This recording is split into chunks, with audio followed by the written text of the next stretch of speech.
Hello everyone and welcome back to the UConn Huskies Dynasty. UConn is coming off of a win over TCU that is closer than it looks on paper. And next they'll be facing a Texas Tech team that started 0-3 this season, but did get a conference win over Baylor a week ago. Obviously conference wins are by far the most important. If they can go undefeated in conference, they should still make the Big 12 championship, but they lost to some not great teams. I know Northwestern and Fresno State are undefeated, but they've both played some pretty weak opponents, including Fresno State beating an FCS opponent twice to be 5-0. And then of course they did lose to Arkansas, who is currently ranked number 8 in the country. But despite the Red Raiders' bad starting record, we cannot underestimate this team. They have a good roster pretty much the entire way down the depth chart, starting with junior quarterback Timmy Mangold. Last season we faced Sammy Addington and he kind of picked us apart. Timmy Mangold is just even a bit better, though he does not have the same scrambling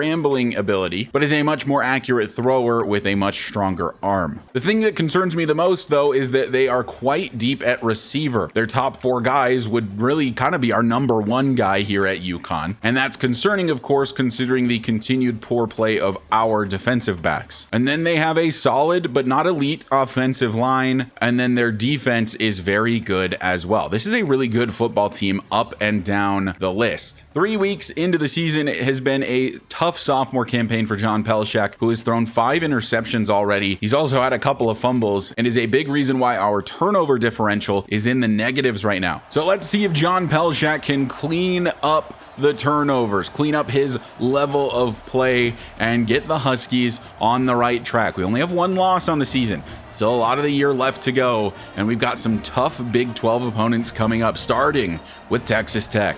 UConn will start with the football today. Something I feel like really clicked for the offense in that last episode. We'll see if that continues today as Pelshak back to pass, finding Tevin Madu, who did not see the field last week due to the freshman Emmett Goda playing. Goda will not be in this game unless something crazy happens.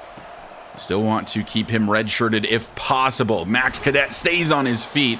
Mike Hurd, the left guard, 2nd week in a row he's going to exit with an injury. Nolan Lindsay will come in to replace him. 2nd and 7. Play action. Pelshak trying to scramble, but down he goes. It's only a 3-man rush, but it didn't matter. It was Enrique Mangold on the sack. Pelshak back to pass again. It is once again a 3-man rush, but incomplete. So he looked downfield. Mike Hurd, injury not serious. 4th and 15 for UConn. We will punt it away. One thing this defense is going to be looking for the rest of the way is interceptions. If we want to keep Dennis Colin going into his senior season, this is going to be a scramble for Mangold. Football on the ground, still on the ground, and it ends up in the hands of one of the receivers. It was Joshua Dora with the initial hit, and then it's Justice Willis who comes in and punches it out. And I think that's what Willis brings to this team. He is a big hitter. So it's a loss of 7, and now an empty set for Mangold on 2nd and 17. Brings a man in motion, will look to throw. Under pressure immediately. That one is caught. High throw. A pickup of 5. 3rd and 12 from about the 30. Mangold changes the play. Will look to throw under pressure immediately, and it's Dennis Colin in the backfield with a sack. So maybe we're not getting the picks, but Colin gets in the backfield for a sack, and that will force a 4th down for Texas Tech. They will punt it back to us. 1st and 10 UConn. Near midfield. Good starting field position. Ursua up the middle. Broken tackle. Hurd, who was back in, will exit again. We're going to go ahead and shut Mike Hurd down for the rest of this one. It's a 2nd down and 5. Big blitz being sent. Pelshak gets this one out. It's to Tevin Madu, who makes a move but can't spin off the tackle. Still a big pickup up to the 34. 1st down and 10. Pelshak throwing over the middle. It's Madu once again. On these drag routes, just open time and time again. He's just short of the 1st down marker. Shoulder strain now for Hurd. Says he'll return soon, but there's no option to keep him. So either way, he will be shut down for the rest of this one. Nolan Lindsay more than capable. 2nd and inches from the 24. Pelshak gets it out quickly to Kareem Ursua, and he has the 1st. From the 19, 1st and 10. Back to pass. Pelshak, corner, end zone. Dalton Schmizniak comes down with it. Touchdown, UConn. Our top red zone receiver gets another one. And a clean drive from Pelshak to start this day. UConn gets on the board first with the Pelshak-Szmizniak connection. First and 10, Texas Tech. Mangold unable to get a first on the last drive. Can he get one here? That is completed to his wideout. That is Alex Rodriguez. Red Raiders with an A-Rod on the team. 2nd and 6. Rodriguez comes over in motion. Mangold looks to throw, and it's set up for a running back screen. It can't be swatted down. What a play made by Dennis Colin. There was so much open field available for the halfback there. Colin makes that tackle. Now it's a 3rd and 2, a chance to get a stop here, all thanks to the star middle linebacker. And they will get the first, though, with Kevin Vios on the carry. On 2nd down from the 28. Mangold, quick throw, nearly intercepted off the hands of the former receiver Alex Fayyad. Gotta expect a guy who played receiver in high school to make a catch like that. Now it's a 3rd and 10 anyway. Mangold with time and over the middle, finding his man. It's a little behind him, but open enough is his target. That's DeMarco Winter, and a first down. They hurry it up as they approach midfield. From their own 47, RPO, this is completed to the tight end, broken tackle, and then Fayyad brings him down at the 25. These run-pass option offenses are not something we're typically great against, as Mangold throws, the outside broken up by Joshua Dora. 2nd down, Red Raiders. Going to be under some pressure immediately. Mangold, down he goes. It's Adonis Keogh getting a sack. Not having quite as hot a start this season as he did last season, but his presence is always felt. Now a 3rd down and 17 to go. Mangold running out of time in the pocket. This time it's Darren Michelle. He forces it out. It's picked up by a big man, and then Keogh brings him down. But Darren Michelle with the strip sack, fumbled by Mangold. We do not recover yet another one of those. But Texas Tech 4th and 21, that may have even pushed them out of field goal range. They're still going to attempt it. This is just inside 54 yards. Kick on its way and just inside that left upright. So Texas Tech on the board as their kicker is doing barrel rolls on the field to celebrate. 1st and 10 UConn, 4-point lead for them. Cadet will get a carry here. Makes a move, gets out of the way of Dalton Szmizniak, and it ends up being a really good carry for Max Cadet, but at what cost? He's holding his back at the end, and he will exit with an injury. Running back depth, not something we have a ton of. There is, of course, Kareem Ursua, more of an elusive receiving back. Cadet, a bit more power to his name, as Pelshak going to take off to run here and then tackled down after getting the first up to the 47. Cadet will not return in this one, so it is up to Kareem Ursua to finish it out as the lead back. But I will update you guys with Max Cadet's status at the end of this one. 2nd and 8. Pelshak brings Ursua in motion. It's a jet touch pass for Kareem. Ursua tries to make a couple men miss. He can't do it. Pickup of 3. 3rd down and 5. Pelshak back to pass. Throws for Dalton Szmizniak, who has the first and goes down at the 36. 1st down UConn. Ursua to get a carry, tries to hit a spin move, gets 5 yards. 2nd and 5. Handoff. This is Cal Volk getting the carry, and he will get the first. Ursua checks back in. Pelshak back to pass, stepping up, trying to buy time. Wanted the tight end Juan Beaver, but hit as he throws it, falls incomplete. 2nd down. Pelshak hands off. Ursua trying to find some room, fumbles the football, and it's recovered by the Red Raiders. So we have forced 2 fumbles, unable to recover either of them, and Texas Tech forces one and recovers it immediately. They will take over from their own 24. So we are definitely missing the ball security of Max Cadet. 1st and 10 for Texas Tech now. Timmy Mangold out of the shotgun, back to pass, blitz on its way. This is completed over the middle. John Catapano brings his man down, but he does have a first. Texas Tech continues with tempo out of the pistol this time for Mangold. Vios in the backfield will not get the carry. Play action, blitz picked up by Vios. Check down to the tight end, Wimper. 2nd and 9 after the 1-yard pickup. We are officially in the 2nd quarter. Another play action, under pressure, and fumbling the football. We still can't pick it up even though we're the first ones there. They lose 20 yards on the sack fumble. That is the third one we have forced, unable to pick it up. So our turnover differential stays the same, but we force another one, and now it is 3rd and 30. If we give this one up, I might just step down as the head coach. 3rd and 29. Darren Michelle is in the backfield. They're going to lose even more yardage. -8. Darren Michelle with the sack. It is 4th and 37. 1st and 10 UConn, starting from basically the 50-yard line after that turn of events. We get this to Jeffrey Ritchie. Picks up 9. Wildcat formation for the Huskies. That is Matthew Bryant to the left of Kareem Ursua. Direct snap to Ursua, of course, and nobody picks up the block. Makes it a 3rd and 2. Still Wildcat. Still Ursua as the quarterback. Over in motion is Bryant. Ursua keeps it, and nowhere to go again. Another fumble. It's recovered by UConn this time. Goodness gracious. We're going for it on 4th down and 1. Pelshak will throw and tries to get this over the middle, but he's hit as he throws as this O-line is struggling against these star ends. It's a turnover on downs. Texas Tech takes over from the 42. 1st and 10. 9 minutes left to play in the half. And it's going to be a keeper for Mangold. Lots of green in front of him to this right side, as I guess they loaded the left. We had nobody over there. Huge pickup in there to the UConn 40. 1st and 10. And this is an actual handoff to Vios. One of the few carries he's gotten on the day, and it's a really good one. In fact, only his 2nd carry on the day. It's been very pass heavy for Texas Tech. Mangold will hand it off. Vios again makes some moves. He's very shifty, and he'll pick up 6. 2nd and 4. Another handoff. Vios. Another good cut made. Meets Joshua Dora. Has a 1st and goal at the 3. Suddenly they're going to the running game, and it's working. This drive has been incredible from Texas Tech. No issues moving the football, and it's been purely on the ground. Mangold, though, will go down this time.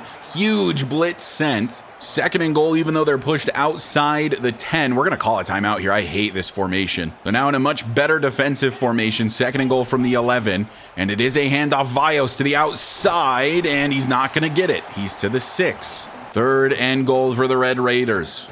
They've got trips to the right. Mangold, time to throw, scrambling, and he is short of the end zone. Huge hit late at the end by Dennis Colin. 4th and goal from the 1. They're lining up to go for it. From the half-yard line of 4th down and goal, bringing a man in motion. And it's a handoff up the middle. Vios, he breaks the tackle of Joshua Dora, and he's into the end zone. Touchdown, Texas Tech. It looked like we might get the stop, but Joshua Dora fails to make the tackle, and Vios, who had a very good drive, caps it off with 6. After the PAT, it'll be 10-7 for Texas Tech. 6.5 minutes for the Huskies to try to find the end zone. 1st and 10 on this new drive. Ball gets to Kareem Ursua, who has fumbled a couple times today. And by the way, he does have a great carrying rating. In fact, I believe it might be the best on the team at a 93. It's at the very least the best of all of the running backs, that is including Max Cadet. And yet he has struggled with fumbling the football today. He makes a nice move to get a 1st here. Depending on the severity of that Cadet injury, you might see a lot more of this number 1 in the backfield, as Ursua gets another carry and picks up 3. 2nd and 7. Back to pass here, getting this to Tevin Madu, and of course it is broken up. 3rd and 7, Pelshak back to pass, has a man wide open. It's Jeffrey Ritchie, and he does fall forward for the 1st down. Bryant now the back. He will get the carry, trying to follow Nolan Lindsay, but man, these ends for Texas Tech are just so good. 2nd and 7, Pelshak will throw, and he finds Jeffrey Ritchie again. But that's only good for 2 this time, bringing us to a 3rd and 5 situation. Throw over the middle. He wants Madu, and he comes down with it. And Enrique Mangold, one of those star edge rushers, is exiting with an injury. Ursua the back. Pelshak back to pass. He wants his tight end Juan Beaver. Makes the grab, and falling forward makes it a more manageable 3rd and 4. So on this 3rd down, trying to set up a running back screen, get this out to Ursua. And we do. He's got blockers downfield, and some good moves from Ursua gets him up to the 14. 2nd down, wanting to get into the end zone before the half, as Ursua drops this one. He did run into his lineman, which may have messed him up, and now it's a 3rd and 10. From the 14, 3rd down and 10, Pelshak, he sees his man, it's Dalton Schmizniak, end zone touchdown, UConn. as the Huskies get another one to Dalton Schmizniak. He is an incredible red zone threat, one of the best route runners in the country, and they put him in press again. He beat his man down the field, and the Huskies will take a lead, hopefully heading into the half. Good throw from Pelshak, better catch from Dalton Schmizniak. A minute 47, 3 timeouts starting from their own 15. Definitely not outside the realm of possibility that they get some more points here. Alex Fiad, good tackle, only allowing 6. Clock continues to move. A minute and a half. They, of course, are in the hurry up. Mangold takes the snap. Fires quickly over the middle, but that is dropped by the star wideout DeMarco Winter. A surprising drop from the best wideout on the team. Now a 3rd down and 4 from the 21. We send a blitz, picked up by Vios, but scrambling is Mangold, and down he goes. Siaki Toole getting the sack, and we will call a timeout, because we will end up with the ball here after the 4th down, and we may be able to get some more points before the half. A minute and 20 seconds for Pelshak and crew. So he will lob one up for Jeffrey Ritchie, and it's going to be intercepted down the field. What a terrible drive attempt that was. He had Beaver wide open, sailed it, it went in the direction of Jeffrey Ritchie. The rest is history. Texas Tech gets another chance, another sack. It's our 8th one of the first half. Joshua Dora gets home this time. 2nd and 17, back to pass is Mangold, of course, again, and another drop from DeMarco Winter. The man just has bricks for hands today. We'll see if Texas Tech even decides to go to the air here, and they don't. It is Vios on the carry. Good tackle from Siaki Toole as he nearly got away. 4th and 13, UConn will get another opportunity. 2nd down and 10 on the Huskies' new drive. Back to pass and trying to go over the middle, but Pelshak hit as he throws. So now a 3rd down and 10. Pelshak back to pass, stepping up. He's going to fumble the football, and UConn is on it first. Texas Tech will call a timeout, but man, we got to secure this football a little bit better. 40 seconds left in the half. This last minute has gone by via a crawl, as this is thrown to the outside and incomplete in the direction of Alex Rodriguez. 2nd and 10. Mangold, plenty of time, great pocket, takes the check down over the middle.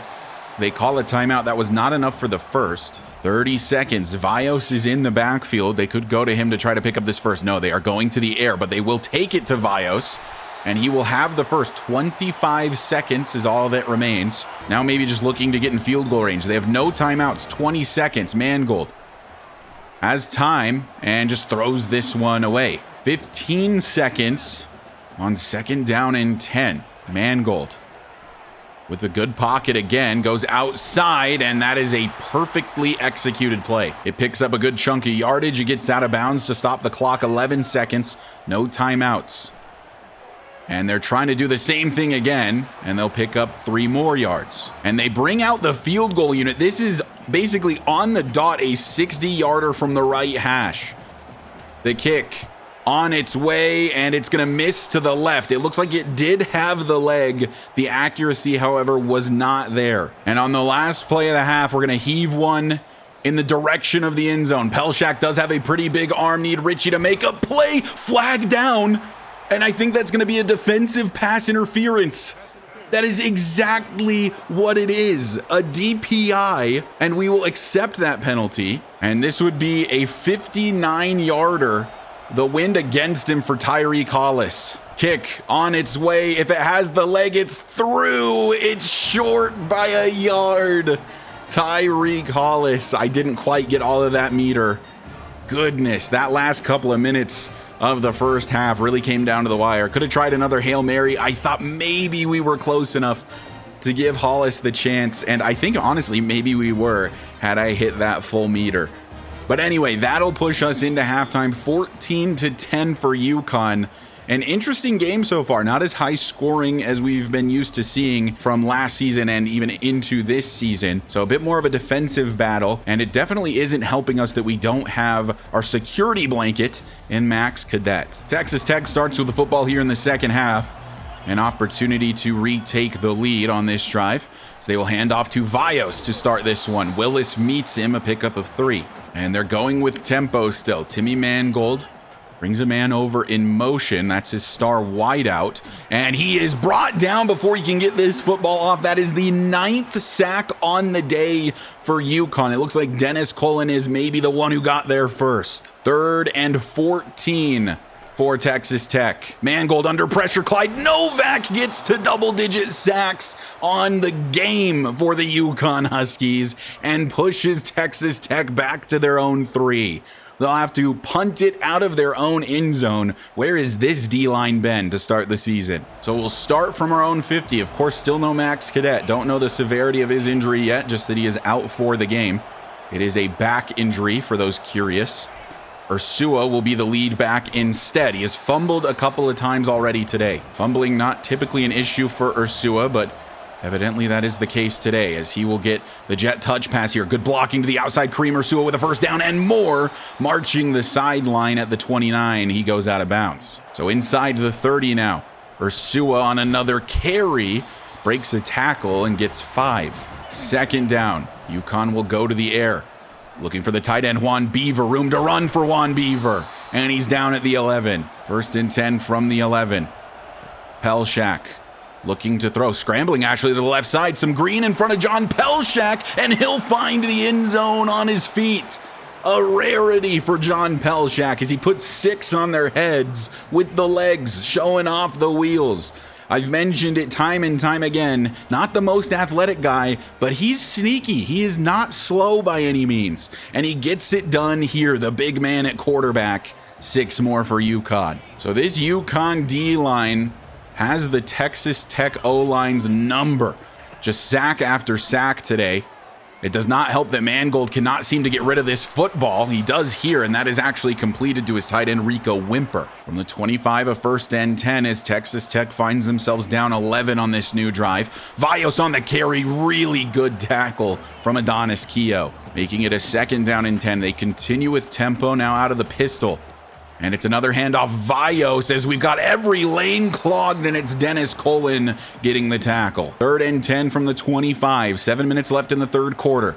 To pass, and down goes Mangold again. It is Dennis Cullen getting the sack. 4th and 17 for the Red Raiders. They just cannot handle the blitz. They can't handle the 4-man rush. It doesn't matter. I gotta say, I've been missing this UConn D-line showing up like that.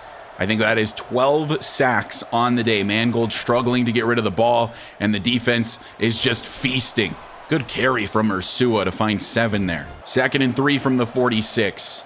Pelshak gonna launch one deep. He sees his man Dalton Schmizniak, and he comes down with it. Another grab for Dalton, and he's only 4 yards shy of the end zone. 1st and goal at the 4 for UConn. They are in full control. 2nd and goal, Wildcat for UConn. From the 4, Ursua on the carry, block not picked up. Ursua has to try to make something happen, and he loses a couple of yards. This red zone offense has not been it for UConn. 3rd and goal from the 6. Back to pass, want Jeffrey Ritchie. Good throw from John Pelshak. Touchdown UConn. Jeffrey Ritchie, the beneficiary this time. Pelshak stepping up and just throwing one in there just past that linebacker. Ritchie makes the grab. 6 more for UConn. We extend our lead. Down 18 now is Texas Tech. So they just can't find anything due to this defensive line being as dominant as it is. Yeah, maybe going back to the ground is honestly not a bad idea. The one touchdown they were able to score in this game, it was because they went to the run game so often. Clearly our run defense not as strong this year as it was last year. And I mean, last year it was historic, so that makes a lot of sense. But Kevin October forces me to shut up immediately. 3rd and 8. More blitzing on its way, nearly intercepted. Dora gets his hands on it, swats it down, and Texas Tech will punt it away again. Not even to the 4th quarter yet, but UConn dominating this one. Almost feels like it's in the books. Ursua broken tackle, but then runs into a linebacker actively being blocked. 2nd and 6. Pelshak will look to throw, takes the check down to Ursua. Blitz was on its way. Ursua makes a move and gets the 1st. Past the 50 now. Pelshak back to pass. Throws this for Dalton Schmizniak. Can't make anybody miss, but has another grab. 2nd and 4 from the 42. Ursua up the middle. He will get a first. And the ball security has not been an issue here in the second half so far. From the 37, Pelshak will throw, and he wants Tevin Madu. Lots of space over here for Madu. It's another first down for the Huskies. Just under a minute left here in the third quarter. Ursua, another carry, another cut up the middle. He's great at these, and he's falling forward, and now he is injured. He was doing his best Max Cadet impression, and now doing his best Max Cadet impression again. He will exit with an injury, which promotes Matthew Bryant to RB1, which is crazy. We just do not have that great of halfback depth past Ursua and Cadet.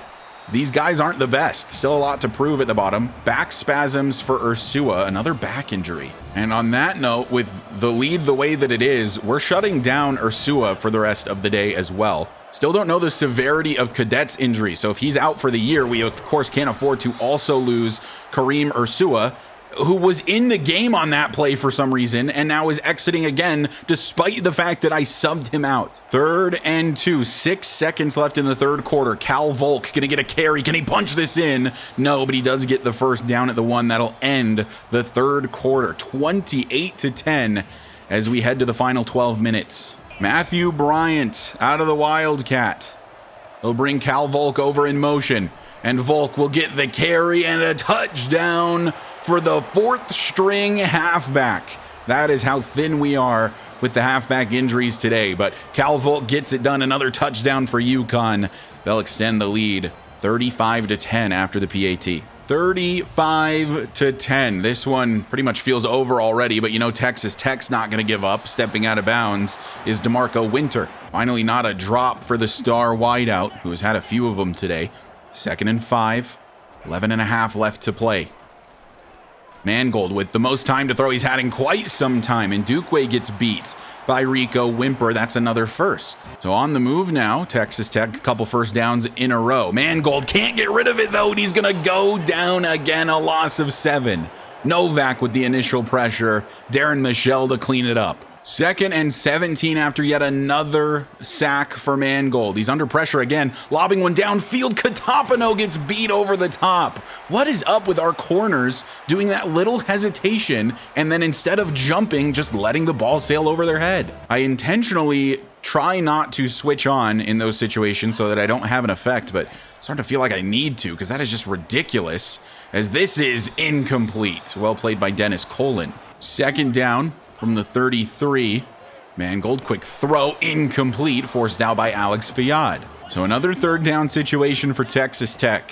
Mangold throwing, finding his target. That's a first down for Alex Rodriguez. Neutral zone infraction has led to a first down and 5 from the 16. Mangold throwing and finding his target. That is a pickup of about 15. 1st and goal from the 7. Best chance Texas Tech has had to score in quite some time. Vio swallowed up, though, by the blitzing John Katapano. 2nd and goal after the loss. 8 minutes left to play. Texas Tech needing to score. Under pressure, Mangold chased by Darren Michelle. He'll throw this one away instead of taking what I think would be like sack number 15. 3rd and goal. From the 12. Mangold over the middle. Great throw, but it's dropped again by DeMarco Winter. In and out of his hands, and they're going for it on 4th down. From the 12, they got to get to the goal line. Mangold, of course, looking to throw. Running out of time. Darren Michelle is there. Corner, end zone, touchdown, Rico Wimper. The tight end getting one here. Not celebrating. He knows there's more work to do, but the man behind him is hype as hell. Texas Tech gets back on the board, first time in quite some time. It'll be 35-17 unless they plan to go for 2. UConn offense takes over, just fully looking to whittle away at the clock. Obviously, we are without Ursua and Cadet for the rest of this one. So on a 3rd and 8, bring Volk in motion. He will get the jet touch pass. Running room for Cal Volk to the outside. Nothing but green in front of him. One man to beat. Jukes him out, but it slows him up enough for others to make the play. And he's down at the Texas Tech 33. But a gigantic pickup for the RB4. I'll be sure to update you guys if anything interesting happens, but just know that I'll mostly just be attempting to chew this clock. We now find ourselves firmly in the red zone. 1st and goal from the 4. Matthew Bryant wanting to punch it in. to do Max Cadet proud. He misses it by like a half a yard. To be honest, that actually is kind of helpful. Allows us to chew even more clock, as now we've got it under 3 minutes. Surely Bryant gets in here, and he will. Touchdown UConn. Icing on top of the cake, as we will get out of here with a dub. Game over. Huge statement victory for the UConn Huskies. That second half in particular was so incredible. 42-17 is the final. A great performance from John Pelshak. He earns player of the game, much deserved. I'm interested to see what the injury case is for Max Cadet. Hopefully it's not too serious and he doesn't miss too much time, but remains to be seen still. Either way, we will take this dominant victory where the defense finally started to play a little bit more like the UConn defense we know. So here's the team stats. I mean, we were better in basically every way. Somehow still -2 on the turnovers. We did not force one. We had a number of forced fumbles, just never picked one up. And then of course we lost 2 turnovers of our own. So here's the passing stats: 23 of 33, 309, 3 tutties and a pick for Pelshak. Still an interception, but generally a much better day. He did also have one on the ground as well. Rushing, Kareem Ursua 16 of 56, only 3.5 average. Did fumble twice, did not get into the end zone, had 4 broken tackles. Matthew Bryant was pretty efficient in his carries, and then Cal Volk was very efficient during his 4 carries. Cadet only 2 for 22 before exiting with that injury. In the receiving game, Ursula with 6 grabs, 58. It was very spread around today. Madu 5 for 65, Schmizniak 5 for 95 and a couple tuds. Jeffrey Ritchie 4 for 25, got him a touchdown. Juan Beaver had a couple grabs. Cal Volk with 2 catches. Very even day down the board receiving. And then defensively is where this team was absolutely insane, specifically in the TFLs and the sacks department. Siaki Toole leads in total tackles with 10. I mean, look at all these guys with TFLs. Clyde with 4, Darren Michelle with 4, Josh Dora with 4, October 3, Colin 3, and so on and so forth down the board. And then the sacks, 2.5 for Dennis Colin, 2 for Clyde Novak, 2 for Darren Michelle, 2 for Joshua Dora as a safety, a sack and a half for Kevin October, 1.5 for David Sun, who's only on the field part-time, a sack and a half for Adonis Keogh, a sack for Siaki Toole. Just what a day for this D-line, for these linebackers, the strength of this team for sure. And I really feel like I've sort of figured something out to make the errors of the DBs a little bit less glaringly obvious. So I was playing these DBs a lot like how I played George Kiki and Jamie Santos, where they played a lot of zone coverage and not much man coverage. But these guys are a lot better in man coverage because that's just the way I recruited. Most of them are high in man coverage. So now I've switched a lot more to man coverage, one-on-one assignments, and I feel like it's been going better. Plus that allows us to blitz a little bit easier as well. So we've been sending a ton of blitzes and they've just been getting home a lot. So the play calling, I think, has helped solve some of the problems. It's still not perfect, but it's definitely getting better here in the 4th game of the season for certain. But now I have to announce to you guys maybe the worst news ever. Max Cadet just had a career-ending injury. He has broken a vertebrae in his lower back. The injury length is 59 weeks, which of course is career-ending for him. He was the captain of this offense. He was having a great year. His stats were great. He had a great year last year as well in the national championship run. Glad that he got to have that national championship run. 1,200 yards, 12 touchdowns. I mean, the guy was just incredible for us. And unfortunately, his career probably permanently comes to a close. He most likely will not be drafted now because of this. It appears to be a straight up career-ending injury for Max Cadet. An incredibly depressing way to close out the episode on what was a really fun win. But yeah, Max Cadet done. His career as a Husky is officially over. So what does that mean going forward for the halfbacks? Well, it's a position we are not deep at, like I mentioned. It is Ursua, and then it is a pretty steep drop off to Matthew Bryant, who is the next best guy. And then another pretty significant drop off to Cal Volk. We could put Von Borden in. He is a true freshman, but I don't necessarily think that we have to sort of waive his redshirt status. So I'm really not sure. I actually like Cal Volk quite a bit because he brings good speed with the 93. But to be honest, I think it's mostly just going to be the Kareem Ursua show. We'll probably take him out of playing the slot nearly as much so that he can just focus on being really the primary halfback. We've got Bryant, who is a bit more of a power switch up, more like Max Cadet, though he lacks the size and speed of Max Cadet, but he could be that power switch up, the red zone back that Cadet was. And then we've got Cal Volk to be a speed switch up when we need to take Ursua out. Ursua's not particularly fast. And then worst worst case scenario, we can plug in Von Borden if needed, but this does mean that I think we need to go a little bit harder in recruiting after probably 2 or even 3 halfbacks. So on that extremely somber note, we'll go ahead and advance the week, see where the Huskies land after a pretty dominant victory over what I thought was a solid Texas Tech team. Seems like they're losing for a certain reason. Khalil Rabe has committed to the Huskies, the outside linebacker 5-star from New Jersey. Lewis Norden has committed. Maybe these are pity commits after seeing our best running back break his back on the field for us. We do jump up to number 6 now. Georgia losing to Missouri badly. 44-21, drops from 1 to 12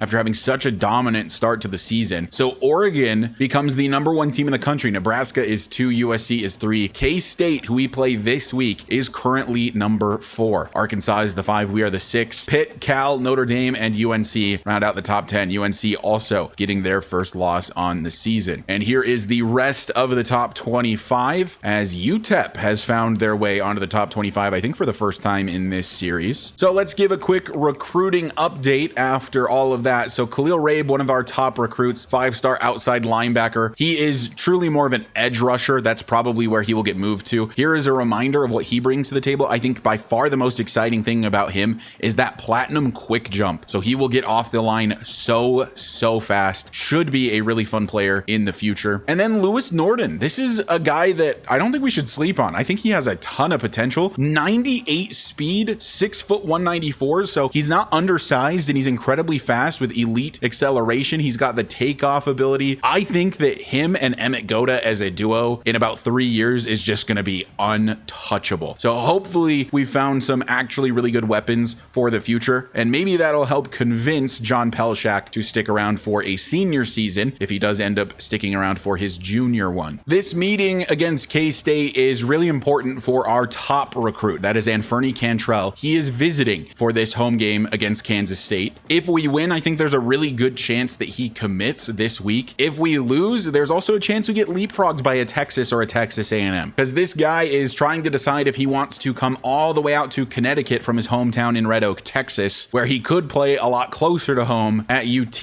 or at A&M. We're very close to getting Heath Muller, but Syracuse is making more ground than us. There is a lot of potential here for Syracuse to snipe yet another defensive back away from me. We're in the lead on Raheem Hacker, our top right tackle. Byron Harper, the 5-star middle linebacker. I have moved him way up our board just in case we do lose Dennis Colin, which I think is extremely likely. I think he either is going to declare for the draft or he's going to transfer out. Either way, we need more middle linebacker help. It's not something that has been recruited super well ever since Joey Terrell, Raheem Lovelace, and Dennis Colin were recruited. So I think Byron Harper should help out a lot with that. And we're kind of running away with this battle. Dennis Blade, an elusive back, definitely going to make sure that we get him. Need more halfbacks in the system now. We'll probably even go look and scout a few more. We are in second on Kevin Casefaharn, who just loves Middle Tennessee for whatever reason. We'll still pursue him. I mean, anything can happen, but it's starting to look like Middle Tennessee is just completely running away with this one. And we're also very close to getting another middle linebacker in 4-star gem Tyree Welsh. And this would be a pretty significant pickup. He is very similar to Joey Terrell, I think, on paper, with the good speed, good acceleration, and good coverage ratings. Another wide receiver on our board is Greg Kelly. We are way out in the lead on him. Not as much of a need here, but it doesn't hurt to get the depth, something we have lacked at the position in years past. We're also now in the mix on Brett Teague. We have offered him a scholarship. This is another safety. Michigan was pursuing him most heavily prior to us. Now we have joined in. I like this player a lot. He's very fast. He's very agile. He's got decent awareness to start. His coverages are solid. His acceleration's great. I wish the tackling was a little bit better, but otherwise I think he looks like a just really solid safety prospect. And we are also currently in the lead on Nazir Hinish. And to make sure that he actually ends up in the building, I think we're going to go ahead and max out points on him just for this week because he is pretty close to committing. Don't want Georgia to be able to sneak in and take him away from us. Guys that we don't have points on yet, we're actually still in the lead on Bobby Broyles ahead of Nebraska and West Virginia. Dalton, another halfback, we are in the lead on. Probably put some points on him now. And then there's David Rambo, who we are also in the lead on, another right tackle that we can now afford to put some points into now that other guys have committed. But this is where we're at in recruiting. I think it's going relatively well. It's maybe just not the strongest class in general, I think, this year. There's not a ton of gems that I found at the very least. Maybe they were interested in other schools, but our recruiting class, I think it's going to be great, but maybe not elite like it was in the last couple of years. But anyway, that is going to do it for this episode. Thank you guys so much for watching. Hopefully you guys aren't balling bawling your eyes out over Max Cadet like I am. Hate to see that happen to any player, but especially to one of your own, and especially a guy who was having such a great season. He was easily going to shatter his personal best in touchdowns. I mean, he had 4 through 3 weeks. So we'll miss you, Max Cadet. You were a great Husky, and we'll try to battle out a back-to-back national title for you. But anyway, thank you guys so much for watching. I truly appreciate the continued support. Shout out, as always, to the channel members. You guys are the reasons I continue to make videos. I have gotten pretty far ahead on recordings. I am going to try to take the next couple of days to make sure that I am ahead on videos, and I would like to be releasing videos 2 days early for channel members. So if you want to see videos 2 days before everyone else, you can hit the join button down below. It is as low as $1 per month, and you will get access to those videos 2 days early. And if you find yourself coming back on the regular and you are already subscribed, go ahead and hit that sub button for me. It does help me out a lot. I will see you guys in the next episode where UConn takes on K-State, the 4 versus the 6.